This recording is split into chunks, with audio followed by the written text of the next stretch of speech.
हम एक गंभीर राजनीतिक संकट के समय में हैं। ये संकट का समय हमें आगाह कर रहा है कि हम सही राजनीति का साथ दें ताकि हमारे देश में उन्नति हो, खुशहाली हो, तरक्की हो।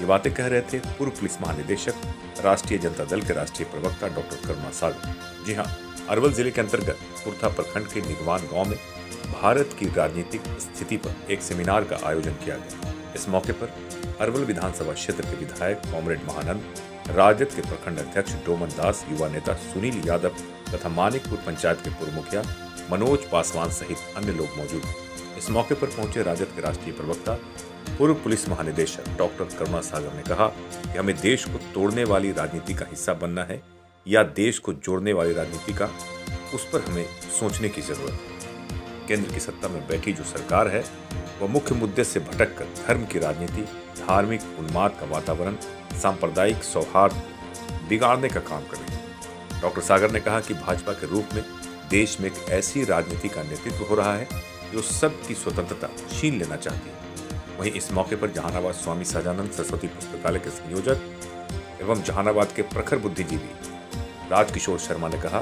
कि देश संकट में है। ये संकट वर्तमान राजनीति की दिशाहीनता के कारण है।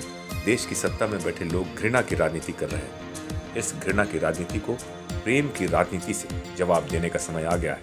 नफरत की राजनीति को मोहब्बत की राजनीति से जवाब देना होगा। वहीं इस मौके पर विधायक कॉमरेड महानंद ने कहा कि हम संकट के दौर से गुजर रहे हैं। मंदिर मस्जिद की राजनीति करने वाले राजनीतिक शक्ति को हराना बहुत ही जरूरी है। 2024 में अपने वोट के जरिए आपको ये साबित करना है कि हम प्रगतिशील और परिवर्तनशील राजनीति के साथ हैं। इस मौके पर डॉक्टर राम आधार सिंह ने कहा कि 2024 में मोदी सरकार सत्ता से बाहर हो जाएगी क्योंकि जनता में काफी रोष दिख रहा है। कार्यक्रम से लौटने के क्रम में जहानाबाद नगर परिषद के पूर्व अध्यक्ष स्वर्गीय सुरेंद्र शर्मा के घर पर उनके पुत्र संजीव शर्मा एवं उनके परिजनों से मिलकर डॉक्टर करुणा सागर ने सांत्वना दिया और स्वर्गीय सुरेंद्र शर्मा को एक संघर्षशील इंसान बताते हुए उन्हें नमन किया।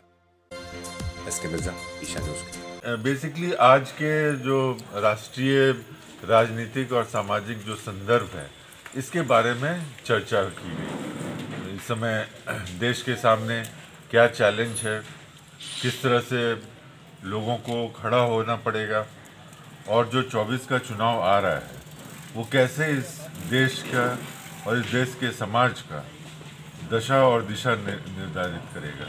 तो इसलिए ये चुनाव किसी पार्टी विशेष के जीतने और हारने के लिए नहीं है। ये चुनाव मुद्दों का चुनाव है और ये चुनाव देश के भविष्य से जुड़ा हुआ है। तो ये बातें लोगों को हम लोगों ने बताया और लोगों ने बड़ा सराहा, लोगों ने बड़ा उत्साह दिखाया। क्या आपको लगता है क्या चैलेंज है अभी देश में? देखिए, जिस तरह से हमारा लोकतंत्र एक तरह से खतरे में है इस समय, और इसमें कई चीज़ें हैं। उसको आप सामाजिक तौर पे देखिए, जिस तरह की सामाजिक व्यवस्था इस समय की जा रही है और जिस तरह की आर्थिक स्थिति है, जिस तरह की राजनीतिक स्थिति है कि इस समय गरीब और गरीब हो रहे हैं, अमीर और अमीर हो रहा है, समाज में विद्वेष फैलाया जा रहा है, विभिन्न धर्मों के लोगों को लड़ाया जा रहा है और ध्रुवीकरण की राजनीति की जा रही है।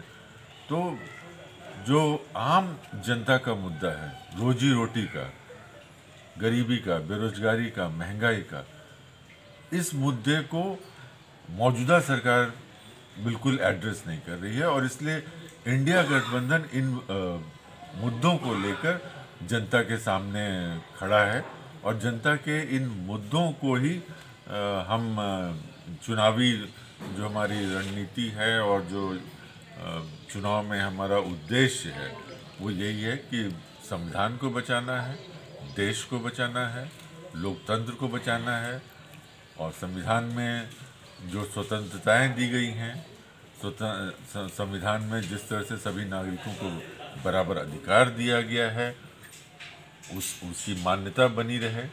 इसके अलावा हम एक सामाजिक न्याय और समता मूलक समाज, इसको लेकर आगे बढ़ रहे हैं और इस दिशा में आपने देखा कि बिहार में किस तरह से अभी पहले जातीय सर्वेक्षण किया गया उसके बाद उसमें सामाजिक, शैक्षणिक, आर्थिक आधार पर लोग किस स्तर पर हैं, और उस डेटा के आधार पर आरक्षण बढ़ाया गया।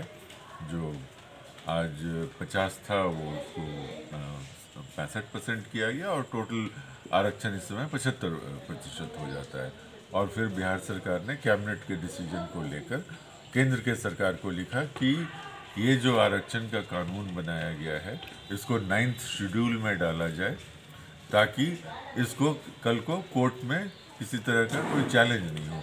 क्योंकि जब हम लोगों ने सर्वेक्षण करने की कोशिश की तो बहुत सारी कानूनी अड़चनें लगाई गई थी, तो इससे बचने के लिए।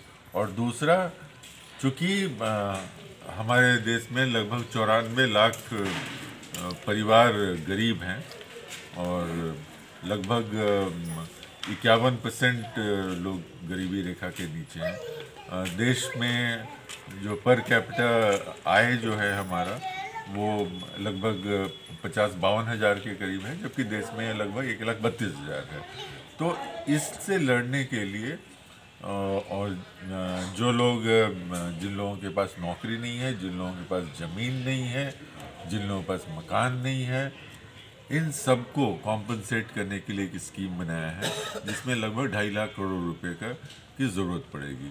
तो अगर विशेष राज्य का दर्जा मिलता है तो इसमें हमें टैक्स ब्रेक मिलेगा, केंद्र का अनुदान 90:10 के रेशियो में आएगा, और इस राशि को हम समाज कल्याण के लिए इस्तेमाल करेंगे। आप यहाँ भी आए हैं कांग्रेस के नेता सुरेंद्र शर्मा जी के यहाँ। जी, सुरेंद्र शर्मा जी जहानाबाद के सामाजिक और राजनीतिक जीवन के पर्याय थे, और उनके बिना जहानाबाद की राजनीति की कल्पना नहीं की जा सकती। और जिस तरह से जहानाबाद के नगर के लोगों में उनका प्यार था, सौहार्द था, जिस तरह से उन्होंने नेतृत्व किया नगर परिषद का, और विकास के बहुत सारे आयाम उन्होंने गढ़े, तो इसलिए मेरी तरफ से एक श्रद्धांजलि थी